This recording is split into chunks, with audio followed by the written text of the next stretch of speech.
What is up, you guys?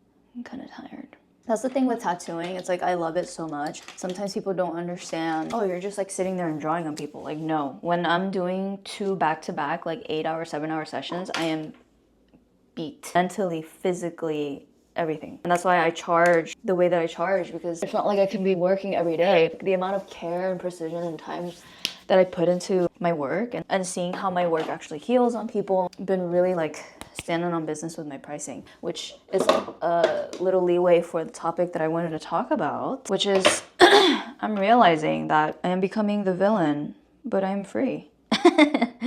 By the villain, I'm gonna say the good villain, okay? Because I feel like nowadays, you know, there's so many of us that are like promoting becoming like really strict with your boundaries, knowing how to speak up for yourself, which I think are all really great things. And the move, you know, if you want to value yourself, you want to let people know what you allow or not into your space, you gotta know how to stand on business, stand up for said beliefs. I feel like sometimes people take that as like a little, ooh, look at me, like I know how to be a cunt if I need to be a cunt. They make it like their whole personality, which actually just makes them a cunt.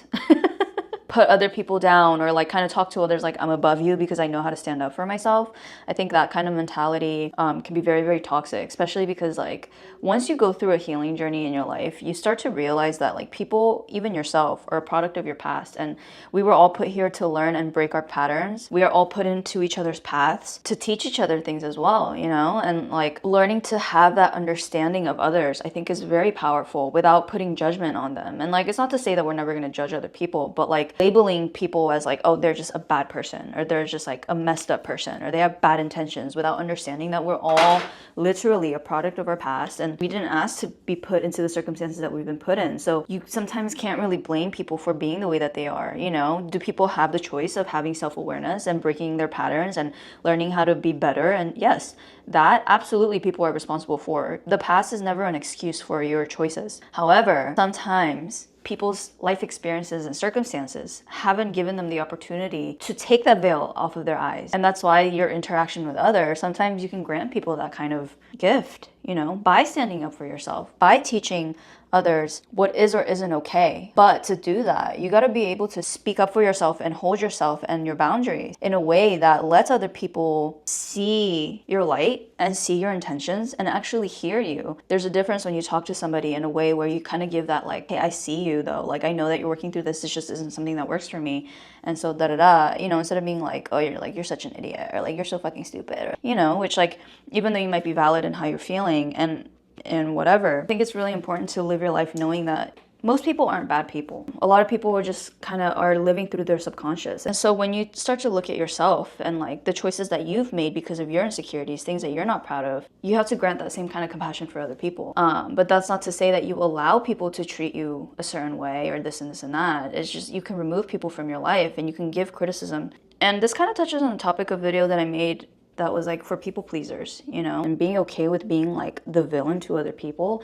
It comes with being so secure in myself and not caring about what other people think that I don't care that I'm making a situation uncomfortable. And it takes practice because like at work, I do this a lot where I have to stand up for my pricing. I have to stand up for the way I value myself, what I'm okay with and not okay with accepting, because especially when it comes to like friends and family that want my services, like I'm not going to give out my work for free. And are there people that expect a really big discount or like free tattoos? Yes, I've had a lot of encounters like that. And knowing what to say, knowing how to put up that boundary and set my expectations of like, hey, I know we're close, but like this and this and that. And maybe I'm going to be remembered as someone as like, she's not really like easygoing or like whatever it is, but at least I don't feel undervalued, you know? And so like being okay with that and being okay with knowing that people are going to put an opinion on you, and whether it's true or not, it really doesn't have any fucking thing to do with my truth. And so I really don't give a shit.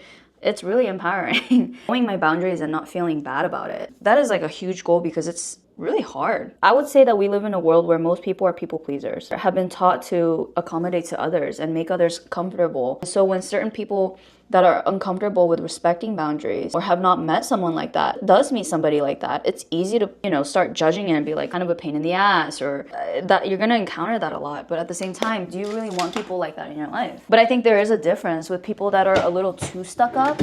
And maybe I might be wrong with that opinion, but I do think there needs to be some sort of balance in the way that people know, and how much people need people to conform to their needs and standards. You know, there's a line when it's like, all right, you're a little bit too much, at least for me, because I like to be a little more easygoing. I like to be open to other ideas and plans and things that might not go my way, and I'm okay with that. But then there are people who are very like, no, no, no, no, no, which maybe to them it's not an issue, it's fine, but like I also like to have that flexibility, you know. So that's gonna be different for everybody. Reaching this point, like, you really do trigger a lot of people, because like at the end of the day, I think true freedom from being able to be the villain in people's story comes from knowing your self-worth. Because if you turn something down, if you say no, if somebody offers you something and to you inside it doesn't feel good, but you do it anyways because you think that you're not going to receive anything better, or that because you're going to lose something, or that someone's going to walk away, or you're not going to end up getting a better offer, whether this is in work, in friendship, in relationship, it really reflects self-image and what you think that you deserve. And a lot of times we end up accepting these things that make us feel undervalued, make us feel like we're spreading ourselves too thin because of this fear of what's going to come next, and not having this trust that when you see yourself in a certain light and you value yourself so much that you are not willing to compromise your reality in that, your reality external starts to change, because now your internal beliefs in yourselves have changed, and that's going to start reflecting on your outer lives. I talk about this a lot, where it's like, you might not believe the same things that I believe in. I'm a very spiritual person. I live my life through my intuition. I got here where I'm at because I followed my intuition. And yeah, people thought I looked crazy because I would quit my job. I would decide to quit things on the spot and chase after things because I just heard a voice in my head to do that. And is it crazy? Yes. Do I recommend other people to follow my path? Probably not. I went a little rogue, but it worked out. You get tests put in front of you all the time. And sometimes people don't realize that, you know, sometimes you might get like an offer for something that may sound good, but it just doesn't feel like enough. And it's like, are you gonna take this because you're scared that you're not gonna receive anything better? And then sometimes it might not feel right to you in your gut, but you do it because you're afraid. But in moments like that, when I can feel something in my gut that like, this just doesn't feel like enough for me, like I feel like I'm worth more than this, and whatever that means to you, and I say no, and I stand up for my boundary, even though it might not be the ideal situation, at least I feel good inside. Something better that aligns with how you put yourself out into the world will always come for you. And I know that that sounds so crazy if you haven't experienced that. If you don't believe in these kind of things, it sounds insane. You'll always hear people that follow their intuition and their heart when it comes to their career and their life purpose. You always hear this talk about taking a risk, take a risk, take a risk. You're never gonna get where you feel like you need to be if you don't take risks and believe in yourself so much that what you see out in front of you does not overpower what you know inside. And this can go beyond even work, you know? There are a lot of friends lately that I've cut off, and it doesn't have to mean like blocked and this and that. I'm putting up different boundaries with those people, or maybe I have different expectations, you know, from that relationship, what I want or don't want. There are some people in my life where I was feeling like, you know, when you just have a feeling this relationship, something just feels off, like something just feels like that, whether it's like the energy that they give you, or they don't really want the best for you, or whatever it is. Those relationships that make you feel, again, undervalued, make you feel like, because you're so worried about like conforming to their happiness because they're so demanding of your time and energy, or like you just know that they're not really wishing you the best, or they don't like to really see you succeed, or they just don't make you be a great person. They don't inspire you, they don't bring out the best in you. Those kind of relationships. Damn, I really bronzed myself up today. I was like keeping around because like I felt bad, I guess. Saying yes to those kind of interactions and like putting myself in those interactions that would make me just feel drained. So many of us deal with that because you just don't want to say no, or you feel bad, or there's not really like a solid basis of why you don't feel good around this person. But it's like, what's the point? Like, why are you making yourself feel so shitty? For what? Their validation? For their approval? For their comfort? What about yourself? You know? And so those kind of friendships where like I've let go and I've put up walls in, or like people that I've just unfollowed because like it's really not worth stressing over, and however it makes them feel, I don't really give a shit about. And not coming from a place of like, they're not good enough for me, or I don't care for them. But it's like, no, I do wish you the best. This is just not a relationship that I want around me, or that I want in my life. And this is not something that makes me feel good. And it is what it is. If that conversation ever comes up in the future, I'm going to address it and speak honestly and speak kindly of why I did what I did, or why I feel the way that I feel, how I want to move forward with it. And doing that, you know what? Like, you do become the villain in a lot of people's stories, especially because sometimes when you cut certain people off, that's not going to make certain people happy. Maybe people will talk shit about you. Maybe people will put a judgment on you. But I mean, like, why do you care though? It's like, why does that matter though? Like, if you know who you are, if you are so solid in your truth, why does that matter? I truly am someone that is very, very selective of who I want in my table. And who I let sip out of my cup, because I know I'm very abundant and I know my cup is full because I built it this way.